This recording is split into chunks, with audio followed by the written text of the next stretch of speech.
Halo brother, hari ini kita akan membahas oli untuk mesin motor ya brother ya. Jadi oli yang mana sih yang cocok untuk motor kita gitu ya. Nah motor kita apa gitu, manual atau otomatis gitu ya. Kalau otomatis itu berarti motor matic ya. Kalau manual berarti motor bebek, motor sport ya. Motor sport itu yang gede-gede yang kayak CBR 250 cc, Kawasaki Ninja ya 250 cc itu bisa dibilang motor sport ya. Terus ada juga motor 2 tak ya kayak racing gitu ya. Kita pilih yang mana nih olinya gitu. Kalau untuk motor matic itu kan memang udah ada oli khusus untuk matic ya. Jadi gampang belinya. Seperti Yamaha Loop itu kan yang khusus untuk matic ada tulisannya ya. Yamaha Loop Matic gitu. Nah, sedangkan untuk motor dengan kopling basah ya, seperti motor sport, motor bebek, motor 2 tak, itu cocoknya menggunakan oli yang kental. Yang pertama harus diperhatikan adalah saat kita beli oli itu yang paling penting kita perhatikan performanya ya atau kualitas dari olinya ya.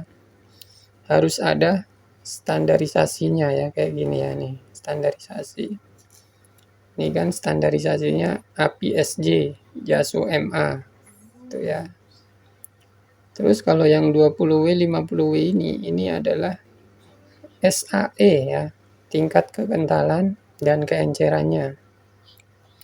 Ini harus diperhatikan ya.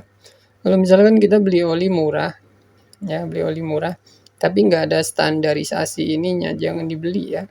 Nanti takutnya oli palsu ya. Kalau oli palsu nanti yang ada mesin kita rontok gitu ya. Soalnya dia nggak ada standarisasinya. Itu penting banget sih. Standarisasi ini yang penting kita harus lihat nih. Biasa kalau standarisasi itu ada API, ada JASO, ada ISO ya. Kalau API ini standarisasi dari Amerika. Kalau JASO ini dari Jepang. Kalau untuk motor yang kopling basah ya kayak bebek, motor sport sama motor 2 tak ya, cocok pakai oli yang kental.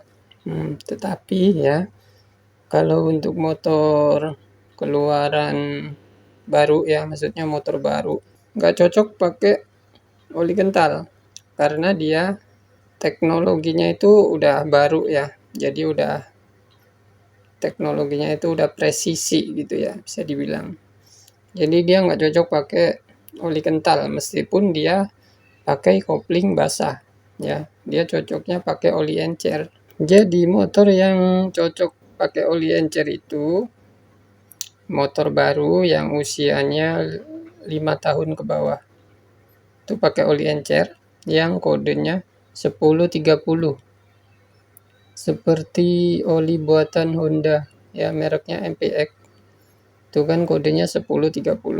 Nah, itu kenapa Honda keluarin oli encer yaitu untuk motor baru. Harganya juga murah, hanya 25.000 sampai 30.000 tuh MPX. Nah, kalau motor yang usianya udah 6 tahun ke atas ya, sampai 10 tahun, itu cocok pakai oli yang sedang ya. Tingkat kekentalan yang sedang kayak gini, 20-40. Jadi ini enggak encer, enggak kental juga gitu. Nah, kalau untuk motor yang usianya udah 10 tahun lebih, kayak racing kan usianya udah 10 tahun lebih ya. Ini cocok pakai yang paling kental ya, 20-50. Soalnya kalau pakai oli yang encer, kalau motor udah usianya udah tua, dia bisa slip kopling. Selain itu juga kurang maksimal untuk melindungi komponen mesinnya. Kalau misalkan motor baru ya pakai oli yang kental, dia nanti bakalan boros bensin. Karena kalau motor baru itu dia masih rapat. Kalau pakai oli kental nanti tarikannya berat ya. Tarikannya berat, otomatis konsumsi bensinnya jadi boros. Sedangkan kalau pakai oli encer itu bensinnya bakalan lebih hemat, tapi nggak cocok untuk motor tua ya. Nanti bensinnya hemat, tapi motornya nanti cepat rusak.